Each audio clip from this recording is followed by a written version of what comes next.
നമസ്കാരം. ട്രംപിന്റെ അമിത താരിഫ് ഭീഷണിക്ക് മുന്നിൽ മുട്ടുമടക്കാൻ മോദി തയ്യാറല്ല എന്നത് വാസ്തവം തന്നെ. 100% അതിൽ ഉറച്ചു നിൽക്കാൻ തന്നെയാണ് മോദിയുടെ തീരുമാനം. എന്നാൽ താരിഫ് ഇന്ത്യൻ വിപണിയെ ബാധിച്ചു തുടങ്ങി എന്ന വസ്തുത മറച്ചുവെക്കാൻ കഴിയില്ല. US പ്രസിഡന്റ് ഡൊണാൾഡ് ട്രംപിന്റെ അധിക തീരുവ നടപടിയുടെ ആഘാതം ഇന്ത്യൻ കയറ്റുമതി മേഖലയിൽ പ്രകടമായി തുടങ്ങുന്നു എന്നുള്ള വാർത്തകളാണ് ഇപ്പോൾ പുറത്തുവരുന്നത്. US താരിഫ് കാരണം ചെമ്മീൻ കയറ്റുമതി നഷ്ടം ഏകദേശം 25,000 കോടി രൂപയാണെന്നും കയറ്റുമതി ഓർഡറുകളുടെ 50% റദ്ദാക്കിയതായും ആന്ധ്രാപ്രദേശ് കണക്കാക്കുന്നു. കയറ്റുമതി ചെയ്യുന്ന ഏകദേശം 2000 കണ്ടെയ്നറുകളിൽ ഏകദേശം 600 കോടി രൂപയുടെ താരിഫ് ഭാരം വന്നിട്ടുണ്ടെന്ന് സർക്കാർ ഉദ്യോഗസ്ഥർ വ്യക്തമാക്കി. US ഏർപ്പെടുത്തിയ താരിഫ് കാരണം കടുത്ത ദുരിതം നേരിടുന്ന ആന്ധ്രാപ്രദേശിലെ അക്വ കർഷകരെ പിന്തുണയ്ക്കാൻ മുഖ്യമന്ത്രി N. ചന്ദ്രബാബു നായിഡു വീണ്ടും കേന്ദ്രത്തോട് അഭ്യർത്ഥിച്ചിരിക്കുകയാണ്.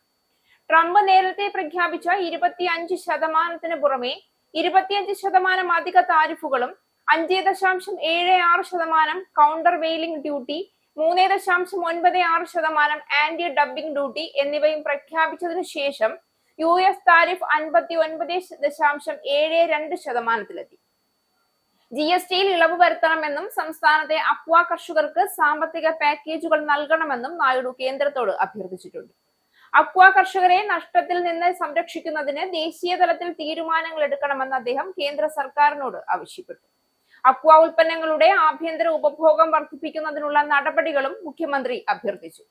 കേന്ദ്ര ധനമന്ത്രി നിർമ്മല സീതാരാമൻ, വാണിജ്യ വ്യവസായ മന്ത്രി പീയൂഷ് ഗോയൽ, ഫിഷറീസ് മന്ത്രി രാജീവ് രഞ്ജൻ സിംഗ് എന്നിവർക്ക് വെവ്വേറെ കത്തുകൾ നായിഡു അയച്ചിട്ടുണ്ട്. GST, സാമ്പത്തിക ആശ്വാസം തുടങ്ങിയ വിഷയങ്ങൾ പരിശോധിക്കണമെന്നും അക്വ മേഖലയിൽ മറ്റ് രാജ്യങ്ങളുമായി കരാറുകൾ പിന്തുടരാൻ വാണിജ്യ വ്യവസായ മന്ത്രിയെ ചുമതലപ്പെടുത്തണമെന്നും ആഭ്യന്തര വിപണി വികസിപ്പിക്കുന്നതിൽ ശ്രദ്ധ കേന്ദ്രീകരിക്കണമെന്നും അദ്ദേഹം ആവശ്യപ്പെട്ടു.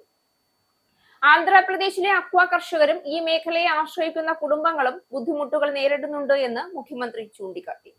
നിലവിൽ സംസ്ഥാന സർക്കാർ സ്വീകരിക്കുന്ന നടപടികളും അദ്ദേഹം വിശദീകരിച്ചു.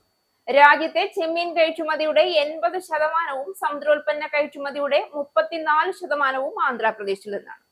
പ്രതിവർഷം ഏകദേശം 21,246 കോടി രൂപയുടെ കയറ്റുമതിയാണ് ഇതിന്റെ മൂല്യം. ഏകദേശം 2.5 ലക്ഷം അക്വ കർഷക കുടുംബങ്ങളും അനുബന്ധ മേഖലകളെ ആശ്രയിക്കുന്ന 30 ലക്ഷം ആളുകളും ബുദ്ധിമുട്ടിലാണ്. ചെമ്മീൻ കയറ്റുമതിയിൽ ഏറ്റവും വലിയ സ്വാധീനം ചെലുത്തിയത് US താരിഫുകളാണ് എന്ന് ചന്ദ്രബാബു പറഞ്ഞു.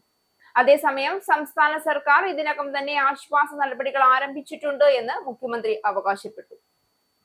തീറ്റ ഉൽപാദകരുമായുള്ള ചർച്ചകൾക്ക് ശേഷം അക്വ ഫീഡ് MRP കിലോയ്ക്ക് 9 രൂപ കുറച്ചു. ട്രാൻസ്ഫോമറുകളുടെ സബ്സിഡി വിതരണവും പരിഗണിക്കുന്നു. വായ്പകൾക്കും പലിശയ്ക്കും തിരിച്ചടവുകൾക്ക് 240 ദിവസത്തെ മൊറട്ടോറിയം, പലിശ സബ്സിഡികൾ, ശീതീകരിച്ച ചെമ്മീന്റെ 5% GST താൽക്കാലികമായി ഒഴിവാക്കൽ എന്നിവ ഉൾപ്പെടെ കയറ്റുമതിക്കാർക്കും അക്വ കമ്പനികൾക്കും ബാങ്ക് പിന്തുണ അദ്ദേഹം അഭ്യർത്ഥിച്ചിട്ടുണ്ട്.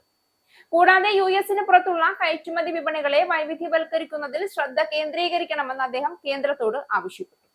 കയറ്റുമതി വർദ്ധിപ്പിക്കുന്നതിന് യൂറോപ്യൻ യൂണിയൻ, ദക്ഷിണ കൊറിയ, സൗദി അറേബ്യ, റഷ്യ എന്നിവയുമായി സ്വതന്ത്ര വ്യാപാര കരാറുകളിൽ ഏർപ്പെടാൻ അദ്ദേഹം നിർദ്ദേശിച്ചു. കയറ്റുമതിക്കാർക്ക് ഇടക്കാല സാമ്പത്തിക സഹായം, താരിഫ് ഇളവ് പദ്ധതികളിൽ വ്യക്തത എന്നിവ മുഖ്യമന്ത്രി ആവശ്യപ്പെട്ടു. ഉചിതമായ തീരുമാനത്തിലേക്കും കടുത്ത തിരിച്ചടികളിലേക്കും മോദി എത്തുമെന്ന കാര്യത്തിൽ സംശയമില്ല എന്നതുകൊണ്ട് തന്നെ ആശങ്കയുടെ ആവശ്യമില്ല എന്ന കാഴ്ചപ്പാടിലാണ് ഇപ്പോഴും രാജ്യം മുന്നോട്ട് പോകുന്നത്. ഇസ്രായേലിന്റെ 5 സൈനിക താവളങ്ങളിൽ കനത്ത നാശനഷ്ടം. മോദി വെളിപ്പെടുത്തുന്ന ഇന്ത്യയുടെ വികസനത്തിന്റെ മയക്കുമരുന്ന് വിൽപ്പനയ്ക്കെതിരെ ശക്തമായ നടപടിയെടുത്ത് ഷാർജ പോലീസ്. അമേരിക്കയിലെ സാധാരണ മനുഷ്യരോട് കൂടിയാണ് കോൺഗ്രസിനുള്ളിൽ പങ്കുവയ്ക്കാൻ ഓപ്പറേഷൻ സിന്ദൂറിൽ ഉപയോഗിച്ച